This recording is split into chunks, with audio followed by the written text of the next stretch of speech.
Hey, this is Terry Jeanette with Tapping Flamingo. Today I'm going to do another tutorial and we're going to learn to make these rings.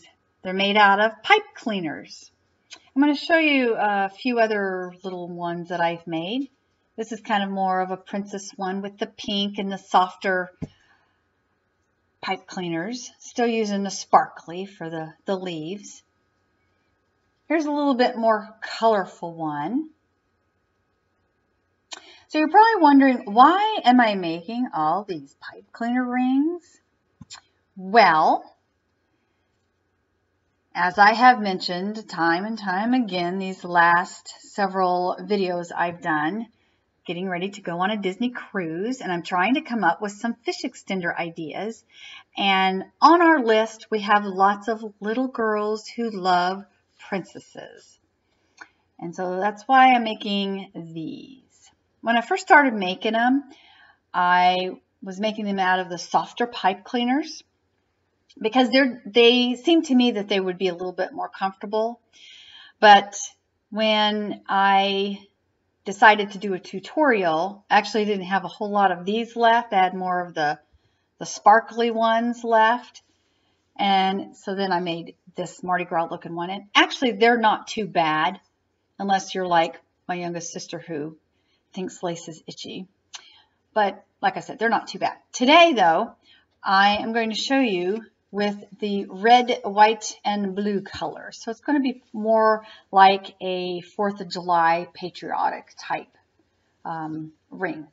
Now, I was trying to figure out what color I wanted to do the main part. I keep going back and forth. I think I'm going to use blue because I actually like blue better than red. If I was my mother, I'd probably choose red because that happens to be her favorite color. But anyway, what you do, you take your pipe cleaners and you make sure they are even. We have 5. Actually, we have 6. And I'm going to use 5. You can do one or the other. And then you've got to find the middle, which I usually just kind of bend them in half to find the middle. And then you're going to twist. So you have something that looks like this. The next thing you do is you put it on the finger of your choice where you plan to wear it. And you bend it. And then you wrap just one time. And you're going to make sure it's not too tight so you can get it off your finger, you know. Okay, once you get to this point, just like a little explosion here, you take each of the legs and you spread them out.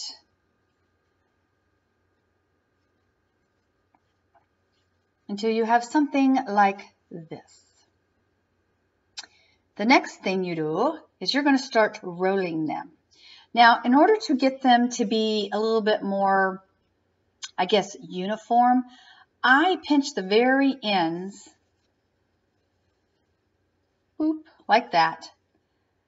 Kind of finishes off a little bit. It just looks better. And then you start just rolling.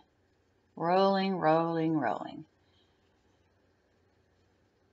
And you do this to all of these different legs. Now, when you're rolling, you kind of want to pull back a little bit too, because it tightens it a little bit. What I mean by pull back is roll when it gets a little bigger, you kind of pull a little bit to make it tight. Now, I made these rings for a young women activity at our church.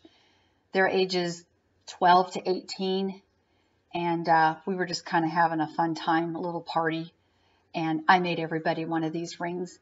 And the girls liked them. I was kind of surprised. I thought maybe they'd think they were a little juvenile, but they actually liked them. And they are kind of fun. And it's like that one with the Mardi Gras one. Here in Louisiana, during Mardi Gras time, you got parades and all this kind of stuff. And people wear the Mardi Gras beads. I think those rings would be fun to wear during that time. And even like the 4th of July that will be coming up here in a few months, something like this, maybe to a picnic, just for fun, would be something that maybe some people might want to wear. Also, I think what might be fun is to make these for maybe a little girl's birthday party. But these, I've made several of them for our fish extender group. We have all kinds of people in our fish extender group from ages 2 to adult. Fortunately, we don't have any teenage boys. I didn't know what I was going to do about teenage boys because I'm trying to stay away from giving people food. But I don't have to worry about that. I've got little boys, little girls, teenage girls, moms and dads, all pretty easy. And I will show you what I've come up with for them at a later time. But these are the princess rings that I have used for the little girls. Anyway, once you get to this point, you want to put, like, I'm using this silver one since we're doing red, white, and blue. And it's going to be like a gem maybe in the middle. So you just kind of wrap it around here. And then you find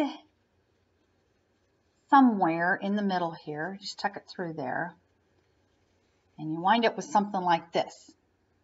And again, you're going to bend it a little bit at the top. And then you just start rolling as you're pushing back. Now this one's going to wind up being a little bit bigger than the other petals, but this is the center. And it could represent maybe a diamond. I mean, this would even be fun to make maybe for a bridal shower. Okay, so you tuck it in there, and then you just kind of play with the different petals here to get how you want it. All right, normally you would put green leaves, but since this is more of a red, white, and blue thing, I'm going to use red for the leaves. And you just bend it in half to find the middle, feed it around like so. I just kind of twist it once. So you have something like this. And then again, bend it a little bit at the end. And then roll. And these are going to be a little bit bigger because they are the leaves. When you get to the end,